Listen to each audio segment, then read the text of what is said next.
और आपसे हम बात करते रहेंगे चुनाव को लेकर, चुनाव की जो अपडेट्स होंगे, चुनाव की जो एनालिसिस होगी और ऐसी खबरें जिसके बारे में आप जानना चाहते हैं, जिसके बारे में आप चर्चा चाहते हैं, वो मैं और बिल्कुल अमित। और आज बिहार की राजनीति में दिन काफी ज्यादा अहम है। बहुत गर्मा गर्मी बनी हुई है और देखिए विधानसभा यहाँ पर शुरू होने वाली है। ऐसे में बॉडी लैंग्वेज को देखकर क्या लग रहा है अमित? देखिए बॉडी लैंग्वेज से के साथ ही शुरुआत हो गई है। यहाँ पर अवध बिहारी चौधरी जो स्पीकर हैं वो इस वक्त पहुंचे हुए हैं और जब विधानसभा में पहुंच गए हैं तो सबसे पहला टेस्ट तो ये रहेगा कि जो अभी स्पीकर हैं अवध बिहारी चौधरी, क्योंकि आरजेडी से आते हैं, क्या वो स्पीकर रहेंगे? यही अपने आप में इस वक्त सबसे बड़ा सवाल है।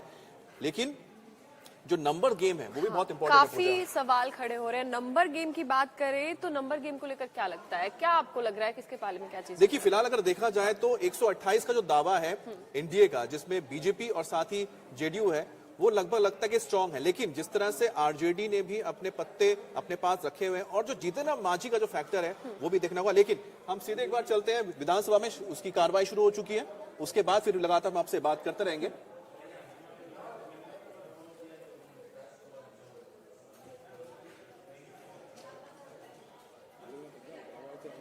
तो अवध बिहारी चौधरी लगता है, हाँ ये देखिए, हाँ फिर से आ गया अवध बिहारी चौधरी जो अध्यक्ष हैं और कार्रवाई शुरू। नीतीश कुमार, देखिए नीतीश कुमार को हम दिखा रहे हैं, तो यहाँ पर नीतीश कुमार भी नजर आ रहे हैं और नीतीश कुमार को 9वीं बार मुख्यमंत्री बने हैं। का माहौल नजर आ रहा है हमें तो यहाँ पर। टेंशन तो यहाँ स्पीकर को भी होगी। यहाँ टेंशन स्पीकर को इसलिए होगी, और जो स्पीकर के लिए दिक्कत यह है क्योंकि यहाँ पर इस वक्त राष्ट्रगान है, तो राष्ट्रगान के बाद यहाँ पर कार्रवाई शुरू हो। लेकिन जो अवध बिहारी चौधरी हैं अब ये आरजेडी के कोटे से हैं, सबसे पहले ये स्पीकर रहेंगे नहीं रहेंगे ये उनको खुद के लिए भी टेंशन है। तो ना सिर्फ यहाँ पर नीतीश कुमार को ये सोचना है कि मुझे मेरे नंबर गेम्स चाहिए, तो साथ ही साथ जो स्पीकर है उनको भी होगा कि मैं रहूंगा कि नहीं रहूंगा। अगर नंबर गेम्स नीतीश के साथ है तो अवध बिहारी चौधरी तो स्पीकर रहेंगे। हाँ अमित, देखिए कार्रवाई तो शुरू हो रही है और बिहार विधानसभा में आरजेडी की बात करें तो 79, कांग्रेस में 19, यानी नंबर गेम की बात करें तो इसको लेकर आपको क्या लग रहा है? आपकी इंट्यूशन क्या कह रही है, आज क्या होने वाला है? देखिए लगातार सुबह से जब हम बुलेटिन कर रहे थे तो उसमें पूजा नोटिस किया होगा कि हमने एक व्यक्ति की बात की, वो है जीतन राम मांझी। बहुत इंपॉर्टेंट शख्सियत है, हम पार्टी से आते हैं, अध्यक्ष भी है, और मजे की बात है उनके जो बेटे हैं वो इस वक्त नीतीश कुमार की सरकार में मंत्री भी हैं। तो बेटा मंत्री है, तो ऐसे में अगर ऐसा क्या उनको प्रलोभन मिल सकता है पहली चीज, या फिर कैसी उनको डील मिलती है कि ऐसा क्या ऑफर मिल सकता है कि वो एनडीए का साथ छोड़ के वो शिफ्ट हो जाए आरजेडी के साथ या महागठबंधन के साथ? वो बहुत कम नजर आता है उसमें, बहुत ही मुझे लगता है कि कम उसकी पॉसिबिलिटीज है। और देखिए इसके साथ साथ कांग्रेस को भी एक डर सता रहा है कि उनके साथ जोड़ तोड़ ना हो। नहीं, कांग्रेस तभी तो अपने विधायकों को, जितने विधायक थे 19 विधायक है उनके, तो 19 विधायकों को तेलंगाना लेके चले गए थे, तो तेलंगाना में रहे, वहां पर भी उनकी अभी भी सरकार बनी है। अब तेलंगाना एक आप कह सकते हैं रिजॉर्ट पॉलिटिक्स अब तेलंगाना में देखने को मिल रही है। इससे पहले देखा था कि किस तरह से झारखंड मुक्ति मोर्चा के तमाम विधायक लेके गए थे, अब जो बिहार के तमाम जो कांग्रेस के नेता थे, विधायक थे, इतना डर सता रहा है कि वो अपने विधायकों को हैदराबाद लेकर चले गए, क्योंकि टूटने का डर है ना। क्योंकि बीजेपी, देखिए बीजेपी या फिर एनडीए में जो अभी जो घटक दल है, बीजेपी के अब तक के जितने भी, उनको डर इसलिए लगता है कि हो सकता है कि कोई सरकार बन रही है और इतने दिनों तक वो सत्ता से अगर दूर नहीं रहना चाहते। 19 विधायक, 19 में से अगर 10 विधायक भी तय कर लेते हैं या फिर 12 विधायक तय कर लेते हैं कि हम शिफ्ट होने वाले हैं, तो करीब करीब जो कानून लगता है या 13-14 ऐसा होगा नंबर्स, तो उनके ऊपर दल विरोधी कानून जो होता है वो नहीं लागू होगा। एक बार ट्विटर का भी हाल देख लेते हैं कि ट्विटर पे क्या कुछ ट्वीट्स हो रहे हैं, क्या कुछ प्रतिक्रियाएं सामने आ रही है, ट्विटर को भी देख लेते हैं। अगर हम ट्विटर पे जाते हैं तो यहाँ पर देखिए तेजस्वी यादव आपको नजर आ रहे हैं, तेजस्वी यादव है, उन्होंने प्रणाम, कॉन्फिडेंस पे नजर आ रहे हैं। देखिए तेजस्वी यादव को पता है कि अगर सरकार हमारी जा चुकी है, क्या हम उस स्थिति में है कि हम सरकार फिर से बनाए या फिर उनका खेल खराब कर दें।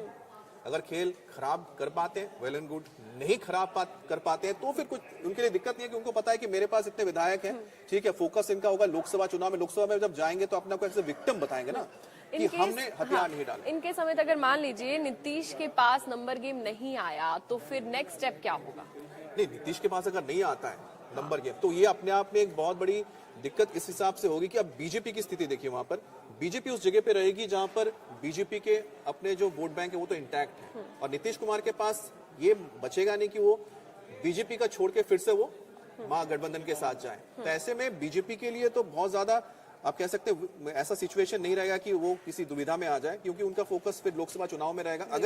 अगर फ्लोर टेस्ट में अगर नीतीश कुमार अपनी बहुमत को नहीं साबित कर पाते, लेकिन लगता बहुत कम है। अगर ऐसा नहीं होता है तो दिक्कत होगी सबसे ज्यादा नीतीश कुमार को। ये तस्वीरें जब तेजस्वी यादव पहुंचे, अब उनकी बॉडी लैंग्वेज देखिए, एक बार देख तेज के प्रताप बताइए। यादव भी नजर आ रहे हैं उनके साथ, उनके भाई। हाँ, उनकी बॉडी लैंग्वेज आप देखिए तो उनकी बॉडी लैंग्वेज में बहुत कुछ आपको अलग नजर नहीं आ रहा होगा।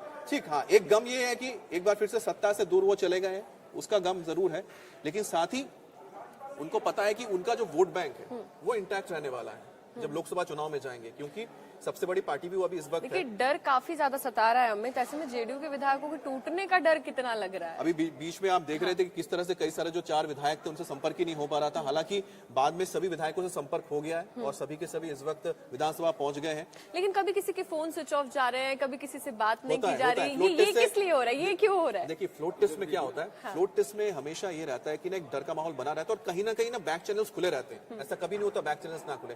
क्या आपको लगता है कि जब ये फ्लोट टेस्ट की बात चल रही होगी, अगर आरजेडी या महागठबंधन इसमें अपने विधायकों को इकट्ठा रख रही है या फिर कांग्रेस के विधायकों को तेलंगाना भेज दिया गया, क्यों भेज दिया, किस बात का डर था? डर किस बात का था भाई? इस तरफ भी तो नेता हैं और मुझे लगता है जो जिनको चाणक्य कहा जाता है, अमित शाह चाणक्य भी तो है इस तरफ। तो आपको लग रहा है कि वो आंख नाक कान बंद करके कोई सो नहीं रहा है? हर किसी का भी यही सवाल है, क्या नीतीश सरकार पर खतरा है? कितना खतरा बना हुआ है? इसकी पॉसिबिलिटी बहुत कम है, बहुत कम है और अभी तय हो जाएगा। जैसे ही आप देखेंगे, आप एक बार फिर से हम ले चलते हैं एक बार, हाँ, विधानसभा, हाँ विधानसभा चलते हैं, क्योंकि विधानसभा से आपको आइडिया लग जाएगा कि विधानसभा के अंदर हम देखते हैं क्या आ रहे हैं विजुअल। क्योंकि विधानसभा के अंदर जैसे ही विजुअल्स के आते हैं या तस्वीरें आएंगी तो विधानसभा के अंदर सबसे पहले तो अभी टेस्ट इसी बात का होगा कि जो स्पीकर है, स्पीकर रहेंगे कि नहीं रहेंगे। उसके बाद बात आएगी फ्लोट टेस्ट की। अगर विधायक जो मिलकर स्पीकर को हटा देते हैं, हाँ, जीत हो जाती है, तो उसके बाद तो क्लियर है रास्ता। उसके बाद तो ये बिल्कुल क्लियर हो जाएगा कि किसी भी तरह से आप इस बार। देखिए, ऐसे दावों के बीच जेडीयू के कुछ विधायकों की नाराजगी भी सामने आ रही है अमित, उसको लेकर क्या कहेंगे? नाराजगी क्यों, क्या कहा जा रहा है? नाराजगी इस बात से होती है कि सरकार में वो चाहते हैं कि भाई उनको मंत्री पद मिले। एक आपने महागठबंधन के साथ सरकार बनाई, महागठबंधन के साथ जब सरकार बनी तो वहां पर कांग्रेस थी, उसमें जेडीयू थे, फिर उसके बाद अलग अलग और पार्टियां थी। अब यहाँ पर उनको लग रहा है शायद वो मौका मिल रहा है उनको, ये एक ऐसा मौका है जहाँ पर थोड़ा दबाव बना सकते हैं। हर किसी की महत्वाकांक्षा होती है। देखिए, पॉलिटिक्स में हर एक नेता जो आता है कहता जरूर है कि जन सेवा के लिए आ रहे हैं, लेकिन उनकी अपने भी एम्बिशन होते हैं, उनकी भी अपनी महत्वाकांक्षा और समय के साथ पता लगता है कि जो उन्होंने कहा है वो कितना सच होगा। अमित, अच्छा एक चीज और बताइए, विपक्ष का ये दावा है कि नीतीश कुमार बार बार कुछ ऐसे मंत्री हैं, उनके चेहरे पर कुछ ऐसे चेहरों पर मंत्री बनाते हैं, वो कौन से चेहरों की बात हो रही है? नहीं, देखिए, नीतीश कुमार खास तौर पे वो भी एक चीज का ध्यान रखते हैं कि उनका लॉयल कौन है। ठीक है, अगर आप सबसे ज्यादा लॉयल कौन लगा है अभी तक? मुझे लगता है विजय चौधरी इस वक्त है उनके बहुत करीबी नेताओं में से, तो उनके जो श्रवण कुमार भी है मंत्री हैं, ये तमाम लोग जो तो जेडीयू के मतलब नीतीश कुमार के बहुत करीब है। लेकिन नीतीश कुमार के जो करीब होते हैं कई बार वो करीबी से दूर भी हो जाते हैं। ऐसा नहीं है कि जो उनके बहुत करीब होता है तो दूरियों से प्यार बढ़ता है जो कहते हैं ना, तो लेकिन यहाँ करीबी से तो टकरार हो रही है। नहीं, तकरार की बात इसलिए नहीं है क्योंकि जो इस वक्त नीतीश कुमार, देखिए नीतीश कुमार इस वक्त अपने पार्टी के सर्वे सर्वा हैं। जो भी इससे पहले भी जो उनके पूर्व अध्यक्ष रहे हैं वो बहुत करीब थे। जो पूर्व अध्यक्ष अभी हट गए वो बहुत उनके करीबी रहे, वो भी पार्टी के अध्यक्ष पद से हट चुके हैं। तो इस तरह से जो लोग करीब आए दूर भी चले गए, लेकिन फिलहाल जो नीतीश कुमार के साथ है इनकी इसलिए इंटैक्ट रहेंगे कि नीतीश कुमार की वजह से ही वो जीत कर आ रहे हैं। और नीतीश कुमार के लिए इस वक्त जो फ्लोट टेस्ट है, उस फ्लोट टेस्ट को हम थोड़ा सा अगर आपको समझाएं कि असेंबली क्या है। अभी वहां पर कुल मिलाकर 243 सीटें हैं, टोटल सीट्स हैं। टोटल सीट्स के अंदर आपको चाहिए बहुमत 122 का आंकड़ा चाहिए। अब आंकड़े पर अगर आ जाते हैं तो बीजेपी के हैं करीब कितने 79 या 78 है। एक बार, हाँ, बीजेपी के कितने हैं? बीजेपी के 78 है और जेडीयू के 45 विधायक हैं जेडीयू के। हाँ, बीजेपी के 78 है। हाँ। उसके बाद जेडीयू के 45 हो गए। हाँ, तो और साथ ही संख्या हम के हो गए 123 हो जाती है ना पूरी। हम के 4 हो गए और इंडिपेंडेंट उनके साथ भी है। तो कुल मिलाकर अगर देखा जाए तो बीजेपी का जो 128 का आंकड़ा है उनके पास, जो कि आपका बहुमत 122 से 6 ज्यादा है। अब आते हैं हम विपक्ष की ओर, विपक्ष के पास आते हैं तो अब 79 हो गए, यानी कि 79 हो गए हैं आरजेडी के पास।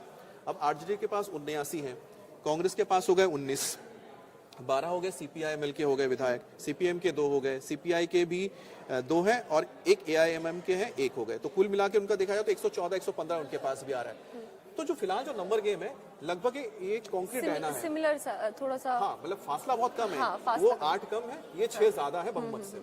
अच्छा, कहा जा रहा है नीतीश कुमार अपने राजनीतिक जीवन के अंतिम दौर में, तो ऐसे में कई विधायकों को अपने भविष्य की काफी ज्यादा चिंता सता रही है।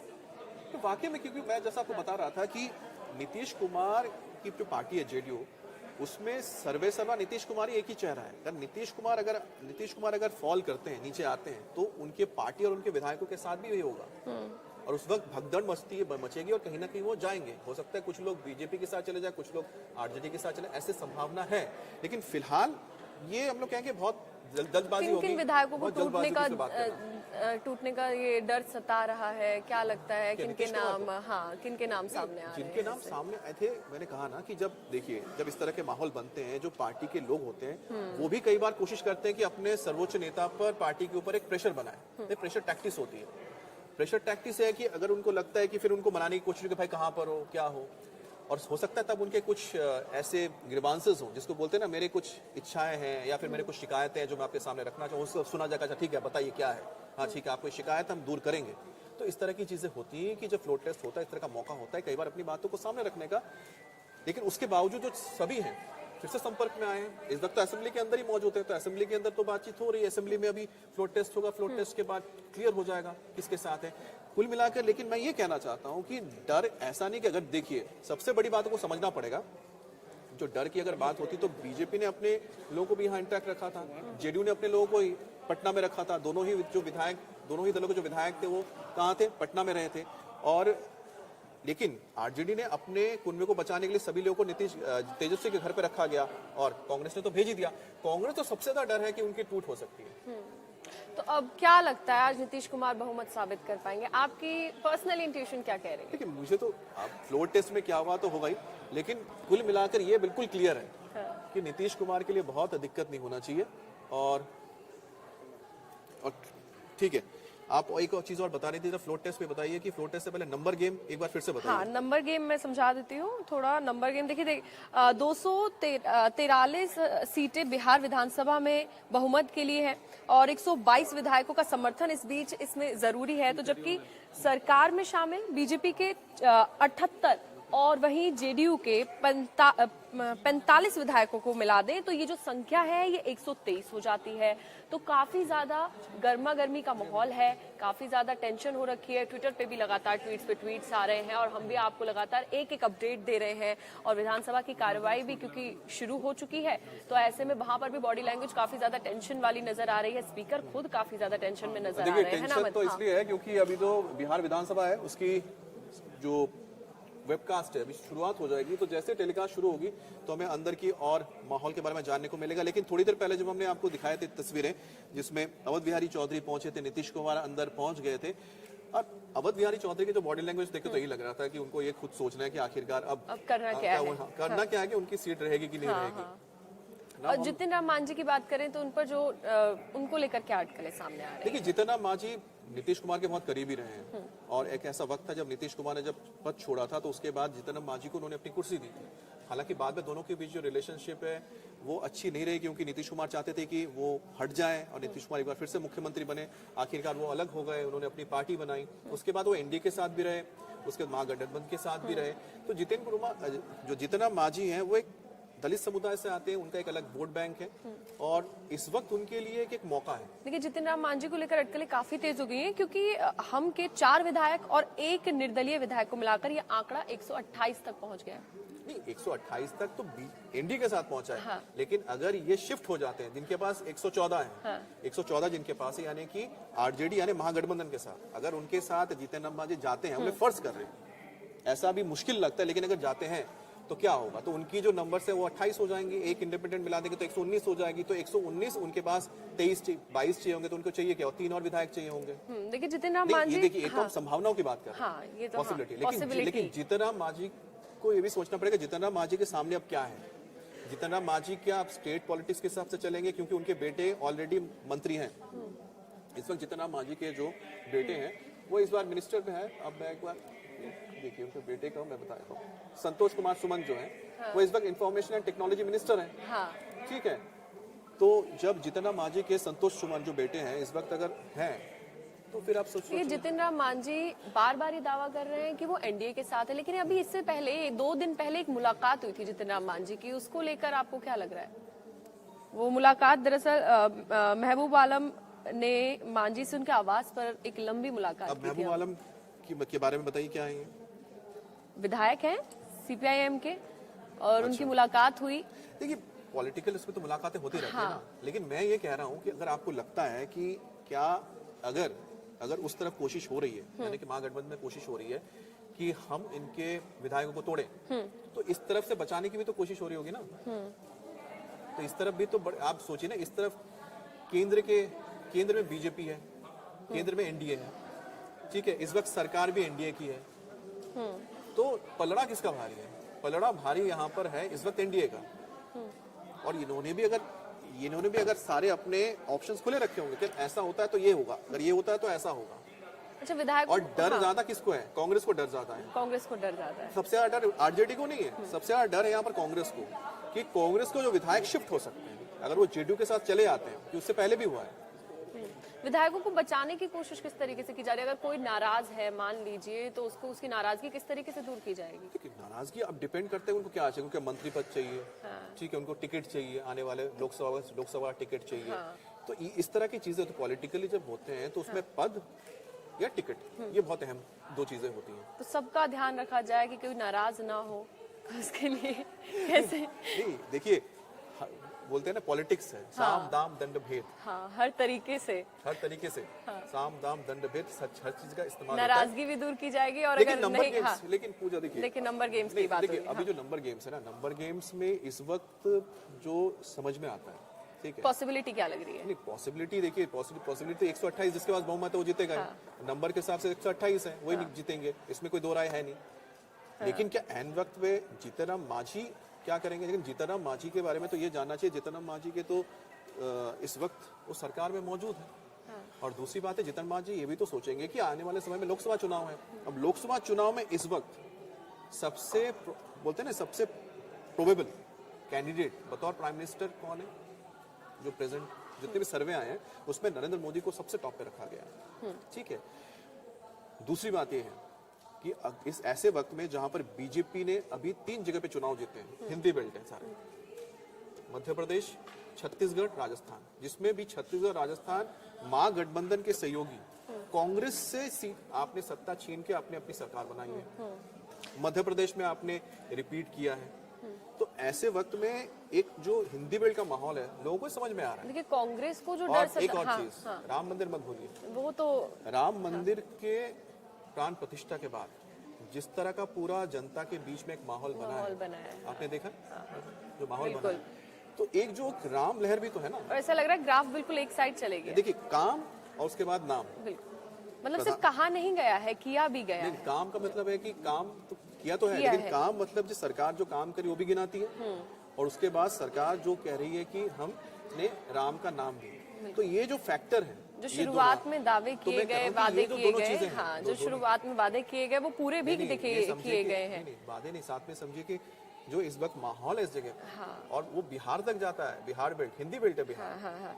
तो जीतन राम मांझी भी सुलझे हुए पॉलिटिशियन है, उनको पता है अगर वो बात करेंगे कि हम आपके साथ इस वक्त आ रहे हैं, तो वो सोच रहे होंगे ना कि फिर केंद्र में भी हमें कुछ मिलेगा। अब सोचिए आरएलडी, अब आरएलडी गठबंधन छोड़ के, इंडी गठबंधन छोड़ के आई ना बीजेपी में। अच्छा, कांग्रेस की बात करें, उसी तरह से क्यों आई? क्योंकि उनको पता है कि हमें क्या मिलने जा रहा है। भारत रत्न तो मिला ही उनके दादा को, लेकिन साथ में सीट भी मिल रही है, मंत्री पद भी मिला, सब मिल रहा है। तो जब जितना मांझी भले उनके पास 4 है, उनको पता है कि हम इम्पोर्टेंट हैं, लेकिन वो अब जब एनडीए के हैं तो उन्होंने बातचीत की होगी, बातचीत हुई होगी ना कि हम आ रहे हैं साथ में, कॉन्फिडेंस में लिया गया होगा उनको। वो नहीं थे, उन्होंने तो छोड़ दिया, तो एनडीए के साथ आ गए थे। उन्होंने महागठबंधन पहले छोड़ दिया था, नीतीश बाद में आए एनडीए के साथ। अच्छा, देखिए, जैसे कांग्रेस को जितना डर सता रहा है, अभी तक विधायकों को बचाने के लिए, उनकी नाराजगी दूर करने के लिए उनसे क्या कुछ बात की गई, उसको लेकर कोई जानकारी सामने आई है?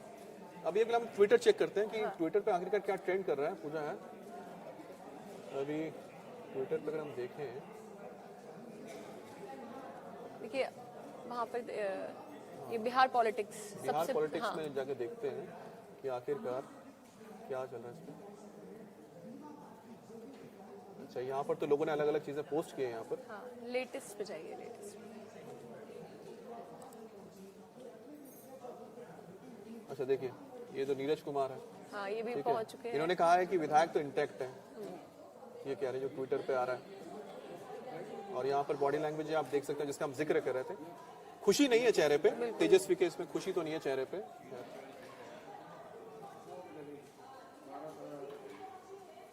देखिए आरजेडी के 2 विधायक विधानसभा नहीं पहुंचे अमित, ये भी अभी खबर सामने आई है। अच्छा, अब ये देखिए 2 विधायक नहीं पहुंचे, तो इसमें ये भी सोचने वाली बात है, अगर 2 नहीं पहुंचते हैं हो सकता है अभी देखना पड़े, इंतजार करना पड़ेगा, तो उसमें क्या होगा कि जो टोटल नंबर है एब्स में अगर चले जाते हैं तो फिर 443 की जगह पे 441 हो जाएंगे, जो बहुमत है 122 का आंकड़ा वो भी नीचे आ जाएगा उसमें। तो कुल मिलाकर अभी इस वक्त जो नजर आता है कि जो खेमा इंडिया का बहुत ज्यादा आश्वस्त नजर आ रहा है, बहुत ज्यादा इसमें टेंशन नजर नहीं आ रही है। देखिए एनडीए बहुमत से 6 ज्यादा है, तो इसका कितना फायदा होगा? देखिए फायदा क्या, 6 तो ज्यादा, वो 6 तो उनको चाहिए। और अगर 2 लोग नहीं पहुंचे, जैसे मैंने कहा 443 है, 441 कर लीजिए, 441 का अगर हाफ करेंगे तो कितना हो जाएगा, 121, 120, 121 हो जाएगा आंकड़ा। तो 121 जब आ जाएगा तो उनके पास आंकड़ा देखना 6 की जगह 7 एक्स्ट्रा हो जाएंगे। यानी महागठबंधन के पास विधायकों की संख्या मतलब उसके मुकाबले कम है। देखिए जैसे ही 122 के ऊपर गया, अब उनके पास अगर एक है तो भी सरकार बनेगी, अगर 2 है तो भी सरकार बनेगी। अगर बहुमत का आपने छू लिया 122, जो अभी टोटल अगर 443 अगर मौजूद होते हैं उसके हिसाब से होगा, 440 होते हैं तो फिर आंकड़ा और कम हो जाएगा, तो फिर तो आपको कितने चाहिए, 120 चाहिए। अगर मान लीजिए कि आपके पास 240 हो जाते हैं, 240 पहुंचते, 3 और नहीं पहुंचते कुल मिलाकर, तो आपका आंकड़ा कम हो जाएगा। लेकिन इसमें मजबूती एनडीए की हो जाएगी, जो आप कह रही हैं। क्या होगा कि 6 का जो फासला है वो 8 हो जाएगा, 8 से 10 हो जाएगा फासला, ये रहेगा। थोड़ा लेकिन थोड़ा मुझे लगता है इंतजार करना चाहिए। आप देखिए यहाँ पर कार्रवाई हम जो दिखा रहे हैं, एक बार कार्रवाई देखते हैं, उसके बाद देखते हैं कि अभी तक क्या कुछ हुआ ये है। देखिए अभी तो यहाँ पर जो हम देख पा रहे हैं कि तमाम जो विधायक पहुंच गए हैं, शायद यहाँ पर सबसे पहले गवर्नर का लगता है अभिभाषण होगा, उसके बाद सारी शुरुआत होगी। तो गवर्नर यहाँ पर आएंगे, गवर्नर के अभिभाषण होगी, उनके संबोधन के बाद फिर आगे की कार्रवाई शुरू होगी, और जिसमें फ्लोर टेस्ट के साथ साथ स्पीकर को लेकर भी है कि अवध बिहारी चौधरी का जाना तो लगभग मानिए कि जो बहुमत है तो तय है, क्योंकि वो आरजेडी के कोटे से आते में हैं। हलचल काफी तेज है। तेजस्वी के घर से निकले चेतन ने भी नीतीश से मुलाकात की थी। देखिए मुलाकातें पॉलिटिकल एक के बाद एक मुलाकात का दौर जारी हो रहा है। तो फिर देखिए मुलाकात अगर उस खेमे से हाँ। और आरजेडी के तमाम जो लोग हैं, क्योंकि उनके कई सारे नेताओं ने दावा किया आरजेडी के कि कई सारे जो विधायक हैं वो संपर्क में है नीतीश कुमार के। अब सत्ता देखिए, अब सत्ता में अगर आने के लिए तो अच्छा, अगर वो बोलते हैं कि ठीक है अगर हम चले आते हैं, अगर पार्टी विप जारी किए तो पार्टी से तो निष्कासित हो जाएंगे। आरजेडी के विधायक अगर हैं, आपने विप किया कि आपको रहना है सदन में, अगर आप सदन में नहीं है तो आपके ऊपर कार्रवाई होगी, तो क्या होगा, ज्यादा से ज्यादा आपको पार्टी से निकाल दिया जाएगा। आप पार्टी से निकलेंगे तो आपका विधायक पद का चला गया। लेकिन अगर यहाँ पर कुछ डील बनती है तो डील ये होगी ना कि ठीक है जब उपचुनाव होंगे तो आप हम आपके हमारे सिंबल पे आप चुनाव लड़ेंगे, आ जाएंगे। अच्छा, फ्लोर टेस्ट से पहले सबसे बड़ा सवाल स्पीकर को लेकर ही है। स्पीकर को लेकर ही नजर आ रहा स्पीकर को लेकर स्पीकर भी काफी टेंस नजर आ रहे हैं। देखिए देखिए फ्लोर टेस्ट में क्या होगा ना, फ्लोर टेस्ट में विधायक जो सबसे बड़ा आप कह सकते हैं कि इंपॉर्टेंट व्यक्ति है वो स्पीकर होता है, क्योंकि आपके सामने सारी चीजें तय होती हैं, कितने नंबर्स आ रहे हैं उसको लेकर भी स्पीकर ही सब कुछ देखता है। तो स्पीकर का जो रोल है, स्पीकर का जो रोल है बहुत अहम होता है, और स्पीकर का रोल देखते हुए ये माना जा रहा है कि सबसे पहले तो अविश्वास प्रस्ताव स्पीकर के खिलाफ होगा कि भाई इनके पास हम इनको हटाना चाहते हैं। क्योंकि अवध चौधरी ने कहा कि वो वहां से नहीं हटेंगे, इसलिए ये प्रस्ताव लेकर आया जा रहा है। इसीलिए ना, अगर आपको पता है कि मैं आरजेडी से हूँ, ठीक है, हमारी जो पार्टी है सत्ता से हट गई है, तो अगर आप हैं तो आप पे नैतिकता पे उठाया जा रहा है ना सवाल कि क्या नैतिक आपको अधिकार है कि आप वहां पर स्पीकर बने रहें। अभी तक बीजेपी के भी 2 विधायक नहीं पहुंचे हमें, बीजेपी और बात हो रही है बीजेपी विधायक रश्मि वर्मा, अभी तक वो भी विधानसभा नहीं पहुंची। देखिए बीजेपी के लिए ये आप मान के चले, बीजेपी का जिस तरह का संगठन है, या खास तौर पे जो बिहार की अगर बात करें, क्योंकि जब बिहार में इलेक्शन हुए 2020 में, तो बिहार के इलेक्शन में मैं गया हुआ था, तो मैंने बिहार इलेक्शन कवर किया, तो बहुत करीब से हम देखे थे चीजों को। तो बिहार के इलेक्शन में जो एक बात समझ में आई थी, बिहार में बीजेपी के जो कैडर है और बीजेपी की जो वोट बैंक है और बीजेपी के जो नेता है वो पार्टी के साथ अलाइन है। आपने बहुत ही कम, आपके सामने अभी तक की बहुत ही कम ऐसा आया हुआ कि बीजेपी का कोई ऐसा नेता हो, लीडर हो, छोड़ के क्या जेडीयू में चला गया या फिर वो आरजेडी के साथ गया, हो नहीं सकता, क्योंकि बीजेपी की जो लाइन वहां पर है, बीजेपी के जो साथ लोग जुड़े हुए वो एक विचारधारा है, ठीक उसी तरह से जिस तरह से आरजेडी के हैं। देखिए आरजेडी के जो कैडर है, कैडर है कि या तो उनके जो बेसिकली जो वोटर्स हैं वो उनके साथ रहते हैं, जिसको हम MY बोलते हैं ना, मुस्लिम और यादव, वो कभी भी किसी भी हालात में आरजेडी को छोड़कर साइड नहीं होते। उसी तरह से बीजेपी के जो वहाँ वोटर हैं वो टस से मस नहीं होंगे अपनी जगह से। जो विधायक हैं तो हो सकता है किसी वजह से नहीं पहुंचेंगे क्योंकि पहले तो अभिभाषण एनडीए के साथ 128 विधायक हैं, जिनमें से अगर 2 विधायक गायब भी रहते हैं तो यानी सरकार को कोई खतरा नहीं। नंबर पे फर्क नहीं पड़ता है, it's not about the number, लेकिन वो पार्टी एक देखिए इस वक्त अगर भारत की राजनीति की हम बात करते हैं, भारत की राजनीति में अगर आप समझिए कैडर बेस पार्टी कितनी है, देखिए कैडर बेस पार्टी अगर देखा जाए तो बीजेपी है। कैडर बेस हम क्यों कहते हैं कैडर बेस है? कैडर बेस इसलिए बोलता है कैडर जो कि बहुत ही युवा अवस्था से, बहुत ही यंग एज में, बहुत ही कम आयु से ही पार्टी के साथ जुड़ते हैं, ठीक है, पार्टी के साथ रहते हैं और फिर पार्टी के साथ आगे बढ़ते हैं, पार्टी को नहीं छोड़ते, इसलिए कैडर बेस पार्टी बोलते हैं और एक अनुशासन के साथ चलते हैं, इसीलिए बीजेपी। और दूसरा एक ऐसे कि माना जाता है कम्युनिस्ट पार्टी, वो भी एक कैडर बेस पार्टी है कि जहां पर आप एक विचारधारा के साथ बहुत लंबे वक्त से, जिसके SFI है स्टूडेंट फेडरेशन ऑफ इंडिया, उसके साथ स्टूडेंट जुड़ते हैं, फिर आगे चल के वो लेफ्ट के साथ जाते हैं। बीजेपी का AVP हो गया जिसके साथ जुड़ते हैं फिर आगे तक रहते हैं। बीजेपी में तो एक है कि एक हम जिसको बोलते हैं संघ की विचारधारा भी है, जिसके जरिए जो कैडर तैयार होता है फिर वो आगे चलते AVP के साथ, युवा के साथ जुड़ता है, युवा मोर्चा के साथ, उसके बाद फिर AVP, फिर युवा मोर्चा, उसके बाद फिर पार्टी के साथ जुड़ते हैं। जैसे खुद प्रधानमंत्री है, प्रधानमंत्री का आप देखेंगे तो प्रधानमंत्री तो बहुत लंबे वक्त से वो कैडर रहे ना, पार्टी के कैडर से आते आते तो प्रधानमंत्री बने। तो बीजेपी एज ए पार्टी समझिए कि बीजेपी के जो यहाँ विधायक होंगे वो बहुत ही कम ऐसे हालात होंगे जहां पर आप देखेंगे कि वो टूट के किसी और जगह पे जाए, वो बहुत कम आते हैं, ऐसे बहुत कम इंस्टेंसेस हैं। तो ये कोई बहुत चिंता की बात तो नहीं है, हो सकता है कि अभिभाषण है इस वजह से नहीं पहुंच रहे। और दूसरी बात है व्हिप जारी हो चुका है और व्हिप में कोई आएगा। और दूसरी बात है भाई आगे चल के आपकी 2020 में तो बनी है, अभी तो आपको और 2 साल रहने हैं, तो टोटल 5 साल, 2025 में तो चुनाव होंगे। क्या लग रहा है, देखिए समय भी बीत रहा है और पटना में बाजी पलटेगी या फिर से नीतीश कुमार? अब देखिए आपने बोला तो हम एक सामने रखा हुआ है, उठापटक की संभावनाओं के बीच नीतीश का शक्ति परीक्षण आज है ना, उठापटक की संभावनाएं हैं। लेकिन संभावना में नीतीश कुमार को आपने देखा, नीतीश कुमार के चेहरे पे मुस्कुराहट थी। अगर हम एक कॉन्फिडेंट नजर आ रहे थे, मतलब हम एक बार फिर से लौटेंगे क्योंकि यहाँ कार्रवाई भी शुरू नहीं हुई। देखिए मैं आपको बहुत इंटरेस्टिंग दिखाता हूँ, आपको विधायक नजर आ रहे हैं, देखिए याद है आपको ये विधायक है, ये जो विधायक अभी हैं इनको लेकर बड़ी चर्चा हुई थी, ठीक है। अब ये विधायक देखिए, अब इनके चेहरे ये तो बैठे हुए, इनके बारे में कहा गया था इनको नहीं आने दिया। ये जेडीयू के विधायक हैं और जेडीयू के इन विधायक को, ठीक है, इनका नाम मुझे क्लियरली अभी याद नहीं आ रहा, एक बार देखिएगा, हमने आज सुबह खबर पढ़ी थी इनके बारे में। तो ये जो विधायक है ये नवादा से जब आ रहे थे, इन्होंने बताया कि मुझे पुलिस अमला जो था मुझे रुका था। ये दिखा रहा हूँ यहाँ पर, अभी देख पा रहे हैं विधायक है, ये सुबह जब यहाँ पहुंचे थे,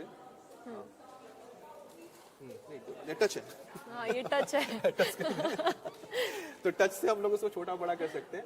तो विधायक इनको लेके इतनी अटकलें चली कि जेडीयू के विधायक के संपर्क में नहीं है, उसके बाद ये देखिए अब वहां बैठे हैं मुस्कुरा रहे हैं। तो इसी तरह से जेडीयू को और साथ ही साथ बीजेपी को डर ये कम है कि उनके विधायक दूसरी तरफ जाएंगे, क्योंकि उनको तो पता है कि अगर हम लोग साथ में हैं तो हमें तो मिलना ही है, आरजेडी में जाएंगे तो क्या मिलेगा, सामने लोकसभा भी है। तो लोकसभा के इस फिलहाल जो मूड बना हुआ है, जिस तरह के सर्वे हम लोग भी करवाए हैं, इंडिया टीवी में भी हमने जो सर्वे चलाया, सारी चीजें चलाई, उसमें प्रधानमंत्री मोदी का या फिर बीजेपी का जो ग्राफ है काफी ऊपर है अपने विरोधियों के हिसाब से। तो जो पॉलिटिक्स को देखता है, समझ रहा है नेता, उसको पता है कि इस वक्त किस तरफ रहने से उनके फायदा रहेगा। लेकिन इस बीच जैसे हम बात करते हैं ना कि जीतन राम मांझी, इस तरह की पार्टी जो छोटी पार्टियां हैं, अब वो डिपेंड करता है उनके ऊपर क्या चल रहा है दिमाग में, क्या एक के बाद एक ट्वीट सामने आ रहे हैं। अभी एक ट्वीट आया है, AIMIM के विधायक अख्तरुल ईमान ने ये कहा है कि फ्लोर टेस्ट के दौरान हम सांप्रदायिक ताकतों के खिलाफ वोट डालेंगे। तो ऐसे में आपको उनका स्टैंड क्या लग रहा है, क्लियर है? नहीं, कौन है ये है AIMIM के विधायक अख्तरुल ईमान। तो बोलेंगे ना, क्योंकि ओबीसी की पार्टी के, हाँ, तो ओबीसी की पार्टी थोड़ा सा इन पे भी नजर डाल लेते हैं। देखो ओबीसी की पार्टी के जो है, तो ऑब्वियसली इसका मतलब साफ है कि वो आरजेडी की तरफ जाएंगे, महागठबंधन की तरफ जाएंगे। हाँ।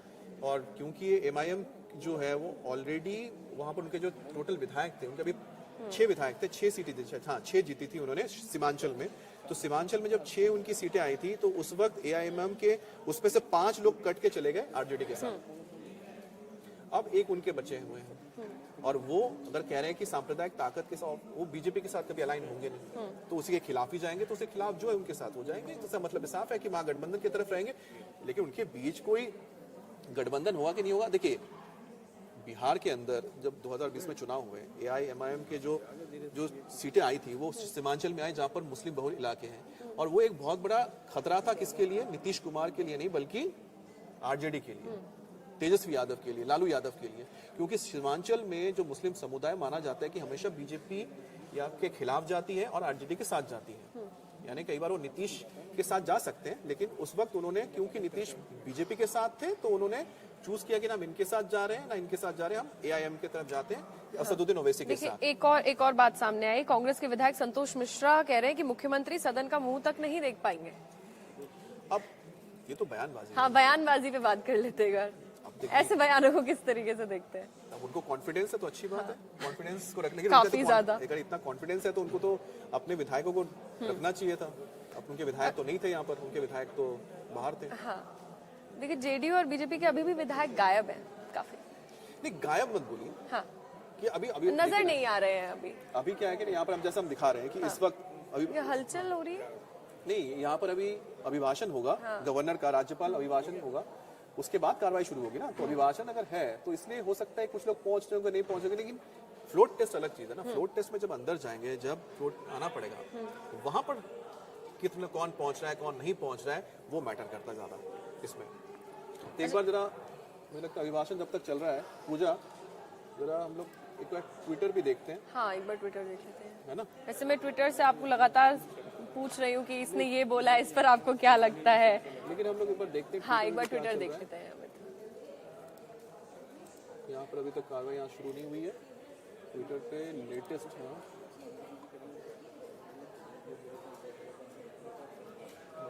एक बार ट्विटर कीजिए सर, ट्विटर पे भी क्या चल रहा है। बिहार पॉलिटिक्स तो ट्रेंड तो कर रहा है अभी यहाँ पर, अभी वही ट्रेंड करेगा हमें ट्विटर पर भी।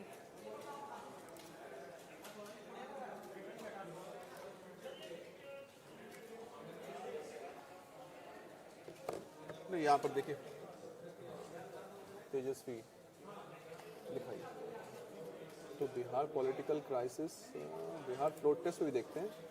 बिहार फ्लोट टेस्ट को लेकर क्या आ रहा है? तेजस्वी यादव ने कुछ ट्वीट किया कि नहीं किया, इस पर भी एक नजर डाल लेते हैं तेजस्वी यादव के ट्विटर पे। नहीं, अभी तक कोई लेटेस्ट ट्वीट नहीं आया है।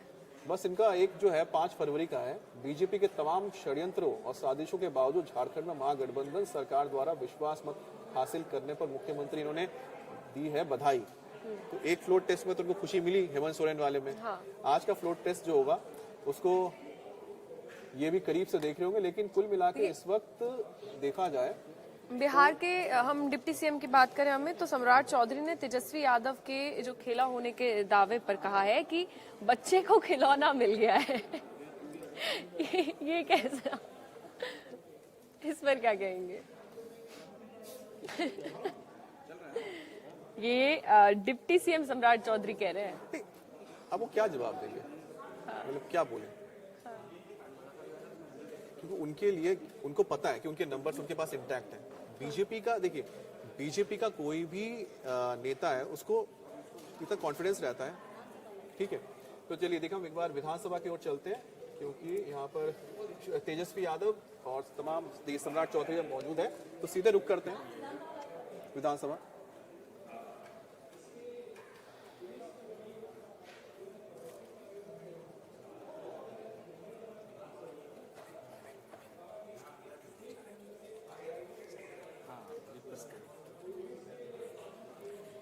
तो यहाँ पर अभी राज्यपाल बिहार के उनका अभिभाषण चल रहा है और उसके बाद शुरुआत होगी फ्लोट टेस्ट की। लेकिन फ्लोट टेस्ट से पहले अवध बिहारी चौधरी को भी एक टेस्ट पास करना है कि क्या वो स्पीकर रहेंगे कि नहीं रहेंगे, और उसी को लेकर उनके जहन में इस वक्त काफी कुछ चल रहा होगा। कार्रवाई शुरू हो गई हमें तो बिहार में नीतीश कुमार के एनडीए से हाथ मिलाने के साथ ही राज्य में ज्यादातर सियासी दल भी अपने विधायकों को टूटने से बचाने में लगे हुए हैं, नाराजगी दूर करने में भी लगे हुए हैं, और इसके लिए विधायकों को मतलब विधायकों पर अपनी नजरों के सामने रखने की भी कोशिश की जा रही है। विधायकों को नहीं, वो तो नजरों के सामने इसलिए रखेंगे क्योंकि उनको पता है कि उनके नंबर्स ना टूटे, नंबर्स ना टूटे, नंबर्स ना टूटे, क्योंकि अगर यहाँ टूट गए तो उनके लिए दिक्कत ये होगी कि फिर आगे लोकसभा चुनाव भी है। अच्छा, इस बीच करीब 15 दिनों से ऐसी चर्चा भी खूब चल रही है कि राज्य में ऑपरेशन लोटस और ऑपरेशन लालटेन की कोशिश जारी है। कोशिश तो होगी ना कि कुछ ना कुछ, देखिए कई बार होता है कि बैक चैनल से हर चीज बातचीत होती रहती है, सारी चीज रहती है कि इन केस अभी देखिए श्री राजेंद्र विश्वनाथ आर्लेकर जो राज्यपाल हैं बिहार के, उनका अभिभाषण हो रहा है और उसके बाद उनके ठीक साथ में अगर आप देख पाए तो यहाँ पर आपको स्पीकर भी नजर आ रहे हैं। और आज देखना है कि और जीतन राम मांझी पहुंचे हुए, देखिए जीतन राम मांझी इस वक्त हैं अंदर, जीतन राम मांझी की तस्वीर आप देख रहे हैं, जीतन राम मांझी यहाँ पर है। तो ये मान के चले जीतन राम मांझी इस वक्त बीजेपी और एनडीए के खेमे में ही बैठे हुए हैं। तो कुल मिलाकर लग रहा है कि ऐसा कुछ बड़ा नहीं होने जा रहा है। जो 128 का जो आंकड़ा है, 128 का आंकड़ा यहाँ पर रहेगा बीजेपी के साथ, और 128 का आंकड़ा बीजेपी के साथ है तो बहुमत वो हासिल करेंगे। 243, एक बार फिर से बता दें, 243 सीटों की बिहार विधानसभा में बहुमत के लिए 122 विधायकों का समर्थन जरूरी हो जाता है, जबकि इस सरकार में शामिल बीजेपी के 78 और वहीं जेडीयू के 45 विधायक को मिला दें तो ये जो संख्या है ये 123 हो रही है। 100 बेसिकली जो यहाँ पर आप नंबर गेम है, नंबर गेम एक क्लियर हो गया, बीजेपी जेडीयू और हम, ठीक है, यानी जीतन राम की पार्टी। दूसरी तरफ है आरजेडी, कांग्रेस और कम्युनिस्ट पार्टी, क्लियर है। उनका आंकड़ा इनका आंकड़ा बिल्कुल क्लियर है, इसमें कोई संशय नहीं है, कोई सस्पेंस नहीं है। और अभी जो तस्वीर हमने देखी यहाँ पर, जहाँ पर जीतन राम मांझी यहाँ पर मौजूद है और वो एनडीए के तमाम नेता जो बीजेपी के नेताओं के साथ यहाँ बैठे हुए हैं, तो ऐसे में तो क्लियर है कि वो नहीं जा रहे हैं, वो एनडीए के साथ हैं उनके। और जब ये क्लियर है कि वो एनडीए के साथ हैं तो बीजेपी या फिर जेडीयू को घबराने की जरूरत ही नहीं है। और रही बात धीरे धीरे जो एकाध होंगे वो पहुंच भी जाएंगे। आप देखिए नीतीश कुमार को, देखिए नीतीश कुमार बैठे हैं वहाँ पर, तेजस्वी बैठे हुए, माननीय मुख्यमंत्री। आप देखिए पॉलिटिक्स जो होता है उसमें एक वक्त था कि दोनों साथ में बैठते थे। अब कुछ दिन बाद देखिए दोनों अलग अलग बैठे। हालांकि नीतीश कुमार को लेके तो कई बार संशय भी उठाया जाता है ना कि क्या वो लोकसभा चुनाव के बाद साथ में रहेंगे या लोकसभा चुनाव के बाद। ऐसे में और विधायकों को टेंशन ज्यादा हो जाती है। उनको क्या टेंशन, उनको इसलिए पता है, जेडीयू को तो पता ही है कि वो अगर आ रहे हैं, जेडीयू के तमाम विधायक जो है वो नीतीश कुमार के चेहरे पे आ रहे हैं। देखिए नीतीश कुमार का जो पकड़ है, जो उनके पास करीब 20% एक जो वोट है ना नीतीश कुमार के साथ जो मूव करता है, एक ऐसा वोट है जो नीतीश कुमार जहाँ जाते हैं 20% वोट वहां चला जाता है।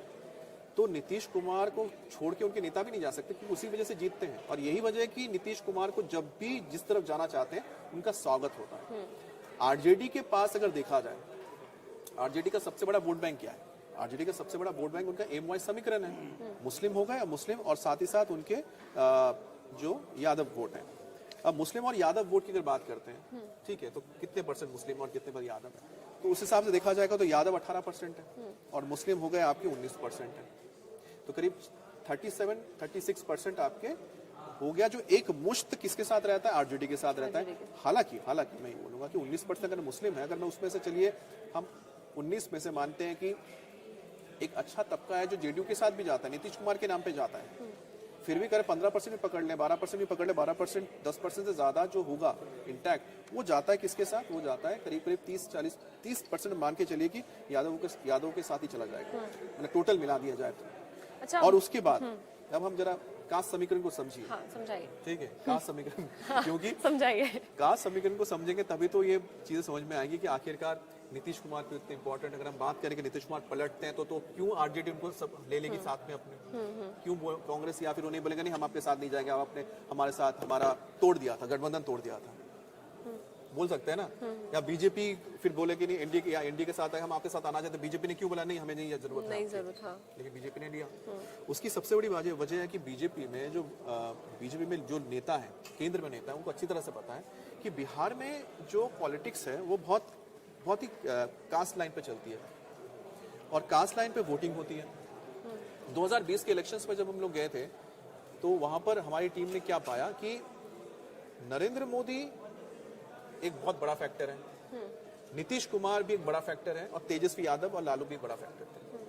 हम जिन इलाकों में गए जो मुस्लिम बहुल इलाके थे, जो यादव बहुल इलाके थे, वहां पर हमें कोई भी बंटवारा नजर नहीं आया कि वो अपनी आरजेडी को छोड़ के या लालू को छोड़ के वो दूसरी तरफ शिफ्ट हो। एक जो शिफ्ट हुआ था वो शिफ्ट हुआ था जिसमें बीजेपी ने, आज हम बात करते हैं बीजेपी के जो नंबर्स हैं, बात की जाती है बिहार में तो बड़े हैं जेडीयू के मुकाबले में। वो बढ़े इसलिए क्योंकि नरेंद्र मोदी फैक्टर, और नरेंद्र मोदी ने जो बेनिफिट दिया है गरीब लोगों को, गरीब तबकों को, और खासतौर पे जो अति पिछड़ा वर्ग या महादलित है, जिसको नीतीश कुमार ने भी साधा है, वहां पर नरेंद्र मोदी ने अपना इनरोड बनाया, वो बीजेपी के साथ आए हैं। लेकिन जो वहां पर समुदाय आपका कुर्मी समुदाय है, जिससे नीतीश कुमार आते हैं, अब कुर्मी लगा के चलिए करीब 5% है, तो वो जो उनके साथ तो आता है, उसके अलावा कुर्मी, कुशवा, उसके बाद कोरी 10% कोरी होगा, ये भी नीतीश के साथ आते हैं। और नीतीश का जो करीब, और साथ में महिलाएं मत भूलिए, महिलाएं जो है बिहार में, वो नीतीश कुमार के साथ जुड़ी हुई है। और वहां पर जिन ज्यादातर महिलाओं से बात हुई, चाहे मुस्लिम समुदाय से बात की हो और हमने अगर हिंदू समुदाय में बात की हो, वहां पर मुस्लिम समुदाय की महिलाएं भी, और साथ ही साथ सपोर्ट मिल रहा है वो नीतीश कुमार, क्योंकि जो शराबबंदी की बात आती है महिलाओं के लिए, तो महिलाओं जो है वो नीतीश कुमार के साथ, मतलब महिलाओं का भरोसा जीता है। नहीं, महिलाओं का भरोसा तो है, लेकिन साथ में जो मैं कह रहा हूँ कि एक उनका जो 20% अच्छा खासा वोट बैंक है, जिसमें कि महादलित लोग आते हैं, तो उस पर भी एक बहुत इंपॉर्टेंट रोल प्ले करते हैं। बिहार विधानसभा की कार्रवाई पर भी नजर डाल लेते हैं। देखिए, बिहार विधानसभा में अभी जो कार्रवाई चल रही है, तो अभिभाषण हो रहा है। इसके बाद आप जब मेन जाएंगे असेंबली में, अब यहाँ पर देखिए कि तीनों बैठे हुए हैं नेता। विजय सिन्हा हो गए यहाँ पर, और उसके साथ बैठे हुए थे सम्राट चौधरी बैठे हुए थे। तो सम्राट चौधरी, विजय सिन्हा, और उसके बाद वहां पर नीतीश कुमार बैठे हुए हैं।